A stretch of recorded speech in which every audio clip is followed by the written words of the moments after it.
E olha só, você aí de casa costuma fazer pagamentos ou outras transações bancárias utilizando o Pix?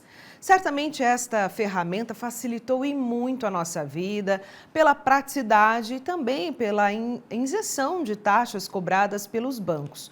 No ano passado, por exemplo, somente a Defensoria Pública de Mato Grosso do Sul registrou mais de 50 atendimentos relacionados a golpes com Pix. Então vamos falar agora sobre isso. E sobre o assunto, né, eu recebo aqui o advogado criminalista Fernando Lopes Nogueira. Muito obrigada mais uma vez pela sua presença com a gente aqui no Balanço da Manhã. E é cada vez mais comum, né? A gente tem que sempre lembrar que os golpistas, eles são rápidos na hora de querer nos prejudicar, né? E como que a gente pode se assegurar, então, para não sofrer um golpe do Pix? Nós temos várias ferramentas virtuais. O Pix ele surgiu em 2020 e é uma ferramenta criada pelo Banco Central, né? De transferências simultâneas, né? Instantâneas, nesse caso. E como ela veio uma ferramenta para ajudar, atrás dela sempre vem a possibilidade de nós sofrermos alguma fraude, algum golpe. Então a gente sempre orienta para que essas pessoas tomem muito cuidado, principalmente no Pix, que na verdade a transferência é através de uma chave. Cada um tem a possibilidade de ter 5 chaves, RG, CPF, e-mail ou chave aleatória também. Prestar atenção se realmente aquela chave se relaciona com a pessoa do qual você quer enviar aquele valor. Porque errando essa chave, existe a possibilidade, se ela está nos seus contatos, de você pedir para aquela pessoa devolver. Caso você não conheça a pessoa e ela não devolva, qual que é o caminho?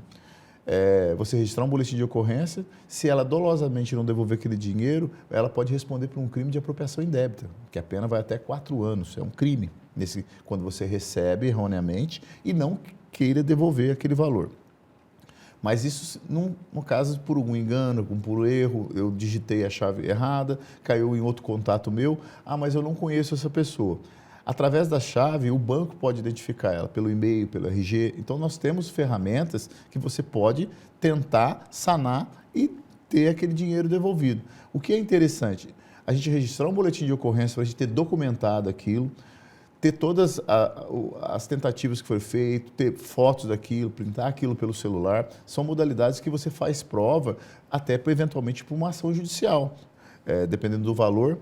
Hoje os bancos, como é um procedimento do Banco Central recente, né, revolucionou realmente a questão das transferências bancárias, hoje o Banco Central ele vem criando ferramentas de proteção.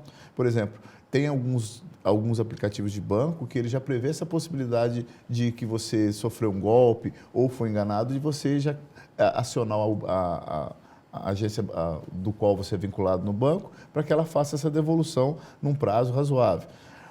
O próprio banco, quando recebe muitas denúncias de golpe de determinadas chaves, quando há aquela transferência, ele já alerta aquilo, ele já coloca numa suspensão cautelar daquele valor até analisar. Então, tem ferramentas, mas a melhor ferramenta é o cuidado daquele que vai fazer a transferência, de saber realmente se aquela chave é direcionada àquela pessoa. Daquele que vai fazer a transferência e também no caso daquele que recebe, né, Com doutor? certeza. Porque a gente sabe que no começo, principalmente no começo, quando o Pix foi instituído, né, e aí as empresas sofriam muito golpes, no sentido de que a pessoa falava que tinha enviado o pagamento, mas isso não havia acontecido. Então, é muito importante que a empresa esteja atenta a isso também. Eu vejo que muitas formas encontradas para diminuir e sanar esse tipo de golpe foi colocar o QR Code na empresa, né? Aí já é para quem recebe, realmente. Isso.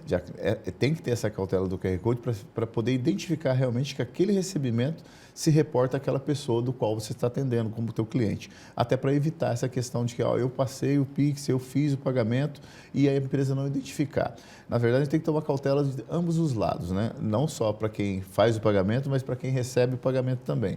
E sabemos que tem pessoas que ficam tentando por outros meios virtuais, através de link, SMS, WhatsApp, criar ferramentas para golpe ou algumas fraudes. Mas o Pix hoje, como é uma questão muito recente, nós temos algumas, como você mesmo relatou, várias denúncias de golpe ou fraudes com o Pix. Então, é necessário realmente a gente ter esse cuidado quando for digitar a chave, realmente checar se aquela chave é relacionada àquela pessoa, se o CPF, quando você coloca, direciona aquela pessoa mesmo, para que depois que é feito a transação, muitas vezes você tem um certo transtorno para devolução desse valor. Isso quando não se tratar de golpe ou fraude, que o próprio banco se comunicar à instituição financeira é importante, porque se quando for golpe ou fraude, há uma obrigatoriedade da instituição devolver esse dinheiro.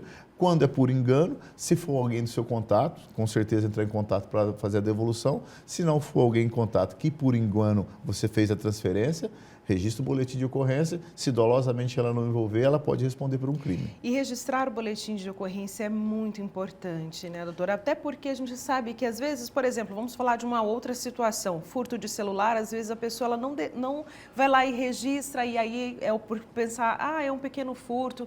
Mas nesse caso, mesmo sendo uma quantidade pequena, é importante, quando tiver uma situação como essa de Pix, ser registrado esse boletim de ocorrência, porque por menor que seja o valor, é necessário porque é uma documentação de que aquele crime aconteceu.